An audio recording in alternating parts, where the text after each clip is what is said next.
Oke, Assalamualaikum warahmatullahi wabarakatuh. Selamat malam, salam sejahtera untuk kita semuanya. Yang saya hormati dan saya banggakan, dan saya muliakan, ya kan, itu seluruh mahasiswa Universitas Siber Asia. Ya, kita lanjutkan perkuliahan kita dalam mata kuliah wireless network. Ya, ini juga telah hadir Mas Saifur Rafiq, ya, yang berada di Riau. Ya, kemudian juga menyusul barusan Saudara Kevin Putra. Ya, selamat malam ya, saudara-saudara. Nah, saudara-saudara, kelanjutan dari topik mata kuliah kita ini adalah tentang, perkembangan teknologi wireless, ya. Teknologi wireless ini memang teknologi yang berusaha untuk mengkoneksikan, pengguna dengan internet ya, secara mobile, ya. Jadi tujuannya adalah, untuk menghubungkan antara user dengan jaringan komputer, di mana hal ini adalah internet ya, itu secara mobile. Nah, platform yang digunakan pertama kali adalah teknologi, WiFi ya. WiFi ini cukup mengakomodir ya, untuk kebutuhan akses internet secara mobile ya di manapun ya kita berada ya. Bahkan kita juga saat ini juga terhubung dengan, teknologi wireless. Nah, teknologi wireless saudara-saudara seperti yang, kita pelajari memang, itu memiliki kelebihan dan juga kekurangan ya. Karena itu menggunakan frekuensi yang distandarkan oleh dunia, oleh ITU ya, International Telecommunication Unit, atau juga oleh IEEE, di mana alokasi frekuensi yang digunakan untuk WiFi ini adalah, di daerah 2,4 dan juga sekitar 5,2 gigahertz ya. Nah, karena, pembawa frekuensinya adalah giga, maka besaran data pun yang dibawa, oleh kedua, spektrum ini ya, atau 2 pita frekuensi ini memang tidak sangat besar ya. Apalagi itu dibagi dengan kanal-kanal untuk downlink maupun uplink. Sehingga, WiFi ini saudara-saudara yang kita gunakan ini memang memiliki kelemahan dari sisi, kapasitas data yang terbatas ya. Tapi dari sisi kecepatan, dari sisi katakanlah, performansi, WiFi ini memang sudah cukup bagus, WiFi ini ya, selama itu digunakan untuk indoor ya. Indoor atau outdoor yang relatif tidak ada gangguan yang, cukup, signifikan untuk mengganggu, sinyal ya, aliran sinyal dari transmitter ke user, seperti itu. Nah, 5 tahun terakhir ini saudara-saudara, WiFi itu dikembangkan menjadi konsep, Li-Fi ya. Jadi WiFi itu yang berbasis dengan teknologi microwave, itu coba dialihkan menggunakan frekuensi cahaya. Nah, frekuensi cahaya itu kenapa digunakan? Karena cahaya itu ternyata lebih efisien, lebih murah, seiring dengan titik ditemukannya ya kan, LED ya. LED itu sudah dari dulu ya, cuman LED yang mampu membawa data ya, LED atau LED yang mampu memodulasi data. Nah, LED yang mampu memodulasi data ini ternyata bisa digunakan untuk, menghubungkan, jaringan komputer dengan user. Nah, karena ini bertumpu kepada teknologi LED ya, LED itu seperti kita ketahui saudara-saudara, itu memiliki, memiliki, opsi atau juga pilihan spektrum cahaya yang kita gunakan. Ya karena cahaya LED itu bisa sangat lebar ya, 40 nanometer ya. 40 nanometer itu bergiga-gigahertz sebetulnya ya. Jadi karena apa sih LED itu saudara-saudara? LED itu adalah light emitting diode ya. LED itu adalah teknologi semiconductor yang dirancang secara khusus agar dia bisa mengemisikan foton. Jadi dia emitting foton karena ada proses daripada transport elektron dan hole di dalam bahan semikonduktornya. Jadi bahan semikonduktor itu kalau kita buat setipis mungkin, ya sekecil mungkin, kemudian polaritasnya kita bedakan antara P positif dan negatif, kemudian kita temukan, nah itu terjadi fenomena yang namanya transport, ya elektron dan hole. Dan elektron dan hole ini kalau dirancang tegangannya, itu akan bisa menghasilkan emisi cahaya. Nah itulah emisi cahaya itu yang disebut sebagai LED. Nah LED ini saudara-saudara memiliki uniqueness ya. LED ini ternyata mengemisikan cahaya pada panjang gelombang tertentu atau juga pada pita frekuensi tertentu. ya. Jadi LED itu ada yang LED warna merah, hijau, kuning, biru, warna pelangi itu ya. Dan juga ada LED yang bersifat inframerah. Yang ini saudara-saudara, spektrum-spektrum ini merupakan opsi-opsi yang sangat bebas sekali bagi kita ya, pengguna LiveV untuk mendayagunakannya sebagai data transmitter atau data itu dimodulasi menggunakan frekuensi yang saya sebutkan tadi itu. Nah inilah cikal bakal daripada itu Profesor Harald Haas ya, orang fisikawan dari Jerman ya, yang tahun 2011 itu mengusulkan adanya itu teknologi VLC ya. VLC ini adalah Visible Live Communication ya. VLC ini cikal bakal daripada teknologi LiVi atau ya wireless berbasis ya teknologi optik ya. Jadi kalau kita ditanyakan apa itu LiVi? LiVi itu adalah wireless networking ya berbasis teknologi optik ya yang memanfaatkan atau menggunakan LED ya atau LEDs ya sebagai data transmitternya seperti itu ya. Nah, kemudian saudara-saudara itu keunggulan daripada LiVi ini memang karena dia menggunakan frekuensi cahaya, maka data yang dibawa itu sangat besar sekali, melebihi daripada data wireless ya di frekuensi microwave. Nah, kenapa itu data yang dibawa itu sangat besar sekali? Karena data ini dimodulasi oleh frekuensi cahaya. Nah, frekuensi cahaya itu adalah frekuensi pada daerah terahertz ya, 10 pangkat 14 ya frekuensinya. Dibandingkan dengan frekuensi microwave yang berada pada frekuensi 10 pangkat 9 ya. Tapi kalau frekuensi cahaya itu minimal di antara frekuensi terahertz ya, 10 pangkat 13 atau juga lebih atasnya lagi 14, 15 seperti itu. Karena frekuensi sangat tinggi sekali sehingga LED tadi itu bisa dirancang sebagai device ya atau transmitter yang memodulasikan data dalam bentuk pulsa cahaya seperti itu. Nah, saudara-saudara, itu seperti kita ketahui bahwasanya ya, cahaya itu karena ini adalah cahaya, ya. Cahaya itu merambat ya di dalam ruangan, ya. Cahaya itu sama dengan prinsip ilmu fisika. Cahaya itu juga gelombang elektromagnetik, ya. Dia juga mengalami yang fenomena itu perambatan, ya, propagasi, ya. Dia juga bisa mengalami pantulan, bisa mengalami pembiasan, dia juga bisa mengalami absorpsi, penyerapan, ya, sehingga berdampak kepada atenuasi, ya. Dia juga bisa mengalami yang namanya scattering atau juga fenomena fenomena yang terjadi pada gelombang pada umumnya, ya. Sehingga apa saudara-saudara? Bisnis kita ini dalam LiveV ini adalah foton, ya. Foton itu adalah paket energi, ya, paket energi yang itu diemisikan oleh LED. Nah, LED ini sebagai transmitternya, ya, dia itu membawa data, ya, membawa data sinyal elektrik, ya, yang dimodulasi menjadi sinyal cahaya, ya, sinyal cahaya ini merambat di dalam space, ya, dalam ruangan, ya. Sehingga apa? Sehingga cahaya ini harus diterima. Penerimanya siapa? Penerimanya adalah sensor cahaya. Nah, sensor cahaya itu adalah pada umumnya di semua teknologi komunikasi optik pasti menggunakan yang namanya fotodiode ya. Fotodiode itu juga sama atau fotodioda ya. Dia adalah silikon ya, itu bahan itu semiconductor ya yang dirancang jika dia menerima foton, maka foton itu menumbuk kepada daerah junction ya, pertemuan antara semikonduktor tipe P dan tipe N sehingga foton tadi itu menabrak elektron ya, elektron itu akhirnya generate arus listrik ya. Nah, arus listrik ya itu akan nanti proporsional dengan tumbukan periodik ya dalam bentuk data yang dibawa dari foton yang dimodulasikan oleh transmitter sebelumnya di dalam LED. Jadi saudara-saudara, itu komponen utama daripada LiVi itu adalah ada dua, ya. Satu adalah itu LED transmitter, dua adalah itu detektor fotonnya, yakni fotodiode, ya.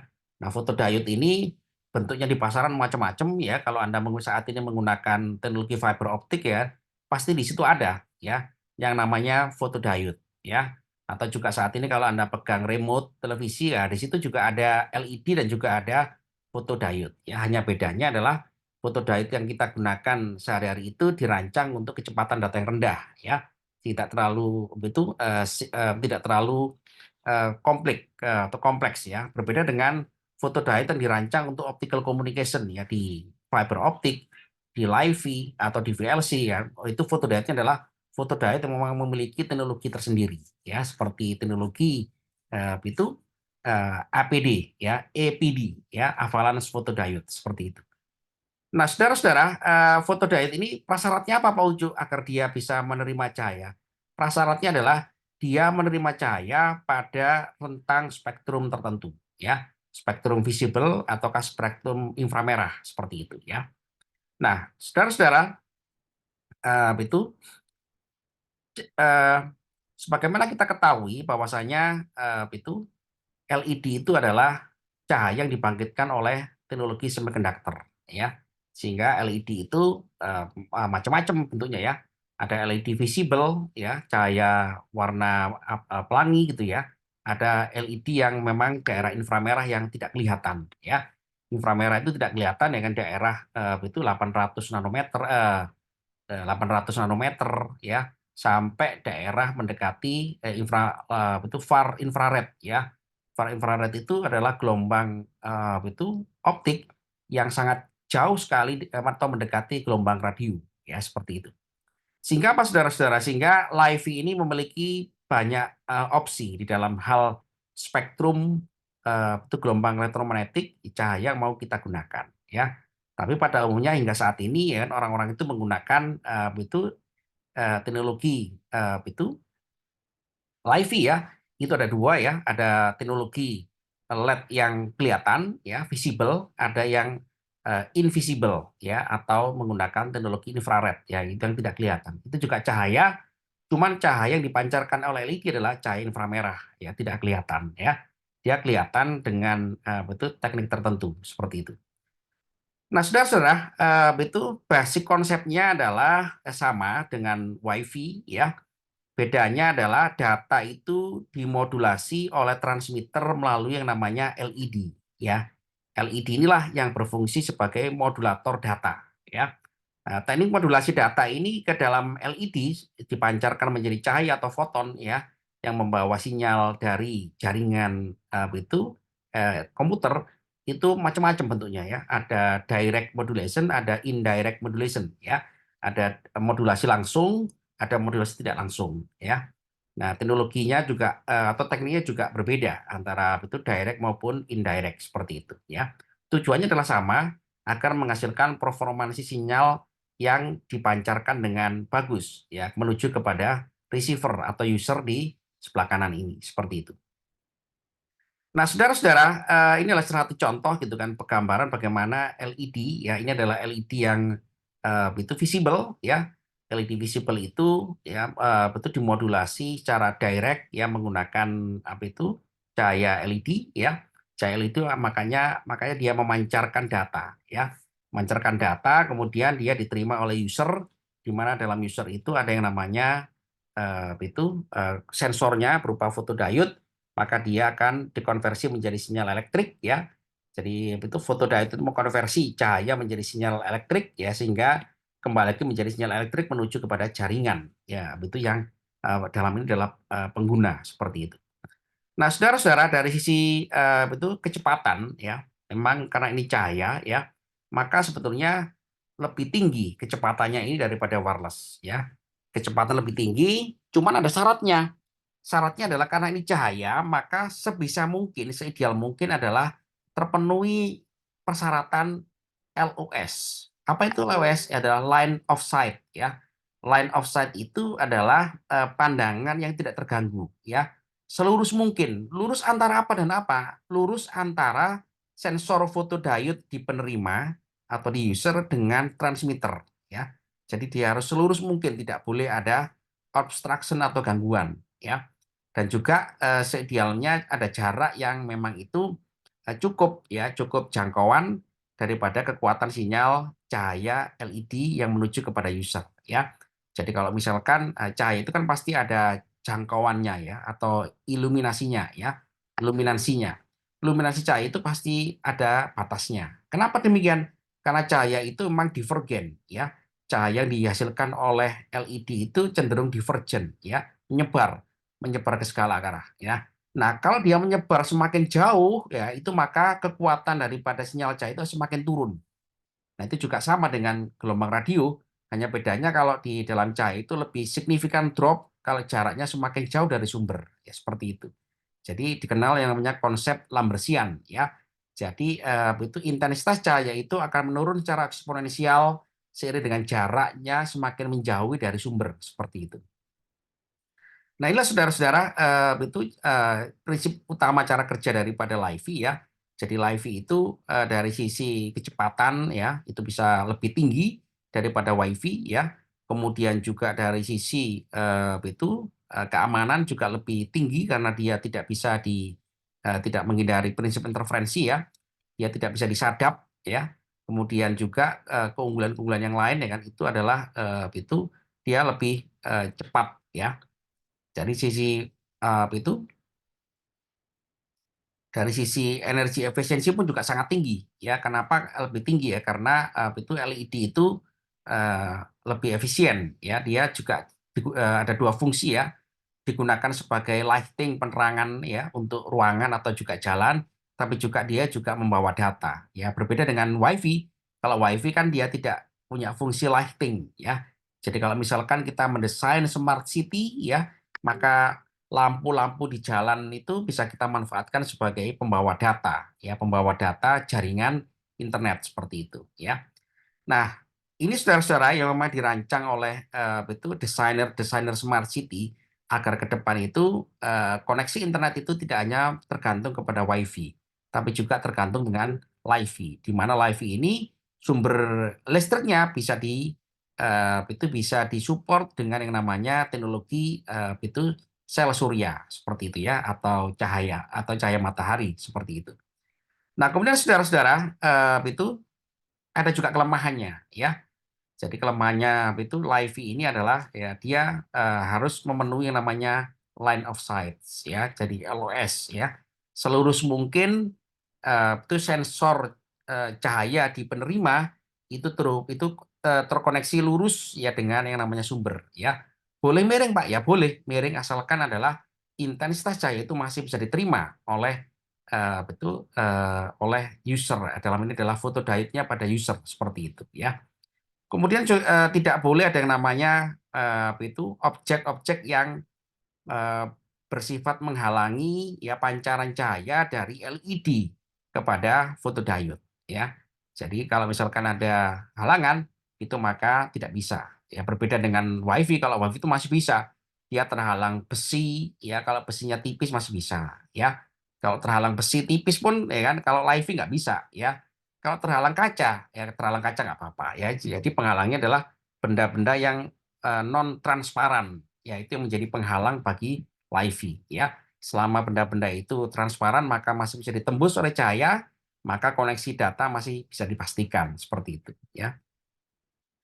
Nah, saudara-saudara, itu teknologi daripada LiFi ini memang itu berkembang menjadi dua ya. Satu adalah teknologi berbasis pada cahaya yang visible, satu lagi adalah cahaya inframerah. Ya, sebetulnya dua-duanya sangat-sangat menguntungkan ya. Sangat menguntungkan dalam arti kemampuan LED-nya ya. Jadi itu vendor-vendor itu device semiconductor ya kan itu saat ini berlomba-lomba untuk menciptakan LED ya, LED cahaya itu sumber cahaya ya, menggunakan teknologi semiconductor ya yang mampu juga sebagai lighting tapi juga mampu membawa data ya, karena memang itu memodulasi data kecepatan sangat tinggi itu tidak mudah ya, tidak mudah dan tidak murah seperti itu ya.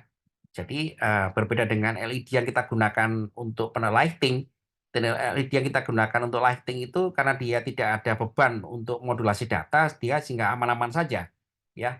Dia itu sangat murah sekali, ya sangat murah sekali didesain sehingga tidak menjadi hal yang kompleks ya. Nah itu hal menjadi kompleks kalau itu adalah LED itu digunakan untuk modulasi data, apalagi ukuran datanya adalah giga. Wah itu sangat sangat itu krusial dan juga kompleks ya. Kenapa seperti itu? Karena bahan semikonduktornya itu harus mampu ya dinamis. Ya dinamis itu artinya tadi saya sebutkan bahwa LED itu adalah teknologi pancaran cahaya yang dihasilkan dari fenomena transport antara elektron dan hole. Ya, ada yang pernah membaca buku elektronik di sini, saudara-saudara? Betul. Saya pernah baca buku elektronik ya, karyanya Milman. Ya, nah, di situ pasti disebutkan ya. Jadi kalau kita mempelajari ilmu elektronika ya, itu bukunya Milman ya, itu sangat bagus sekali ya. Buku yang menjelaskan tentang fenomena betul transport elektron dan hole pada bahan semiconductor ya. Jadi transport elektron dan hole itu harus cepat ya, seiring dengan data elektrik yang dimodulasikan ke dalam bahan semiconductor ini. Sehingga inilah saudara-saudara, junction itu daerah pertemuan antara semiconductor tipe P dan tipe N itu menjadi beban yang sangat berat ya bagi bagi LED ya. Dia harus bisa mengubah ya data elektrik yang berukuran giga itu menjadi pulsa cahaya atau menjadi sinyal cahaya yang diemisikan menjadi foton-foton yang membawa data elektrik tadi itu.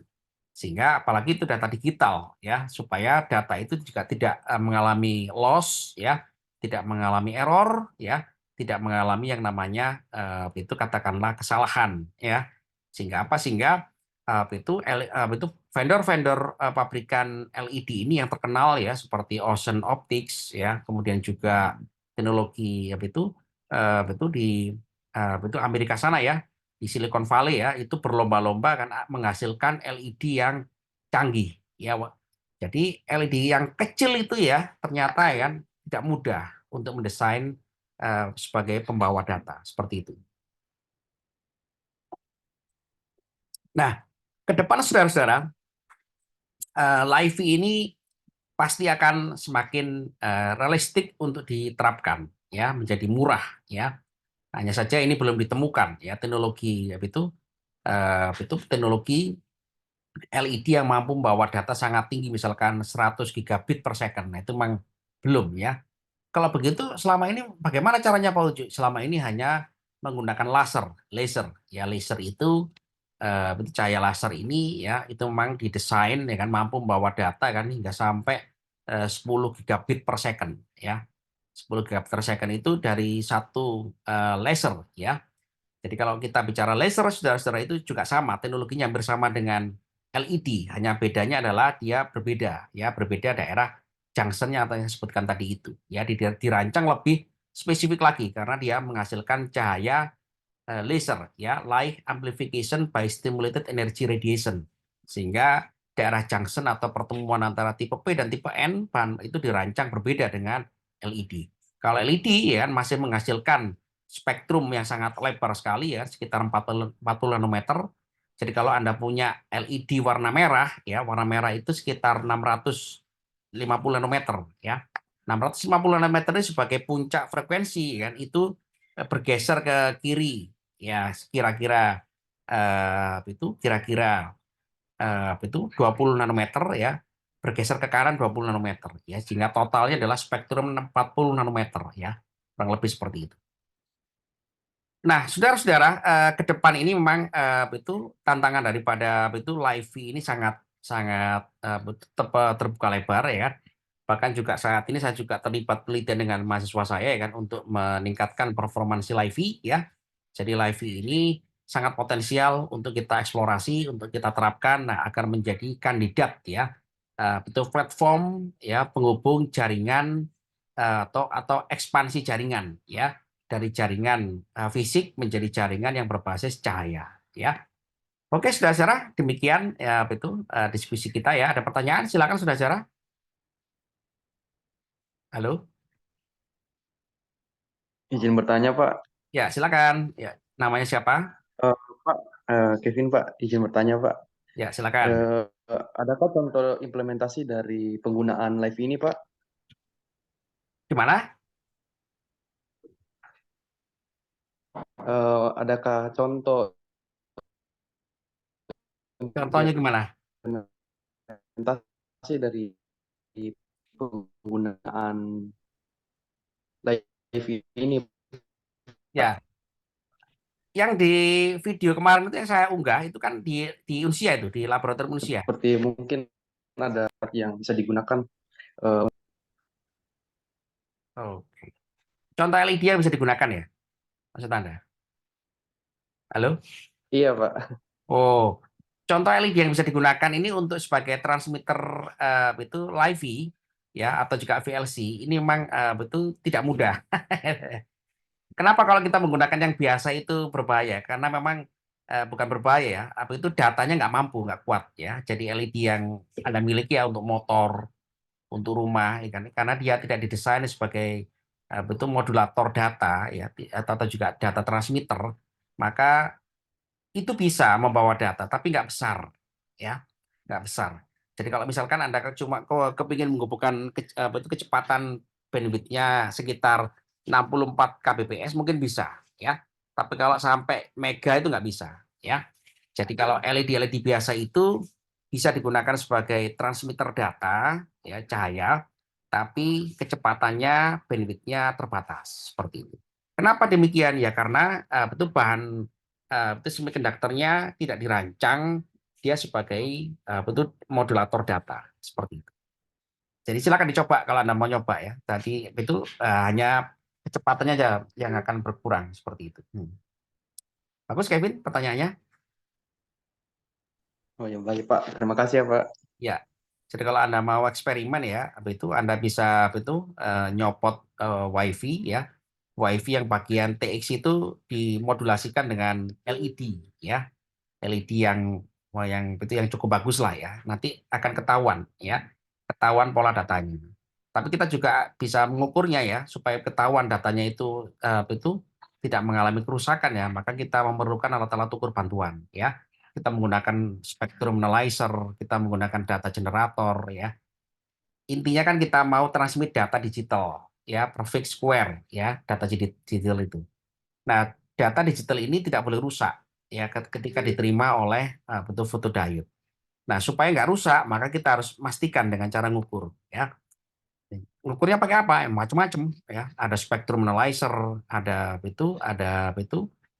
network analyzer ya. Ada juga katakanlah katakanlah juga itu ada osiloskop ya. Yang penting adalah itu kita bisa memdayagunakannya selama kita mengetahui karakteristik daripada LED-nya ya. LED itu kalau kita pelajari dia adalah bahan semikonduktor ya kan pasti kita telusuri ya bagaimana ini performansnya kalau kita injeksikan data di situ ya. Apa yang berpengaruh gitu ya. Jadi LED itu yang semula memancarkan kontinu ya kan dia akan memancarkan berkedip ya berkedipnya sangat cepat ya sesuai dengan data itu modulasi data yang kita berikan ya. Oke bagus Kevin pertanyaannya ada lagi saudara-saudara.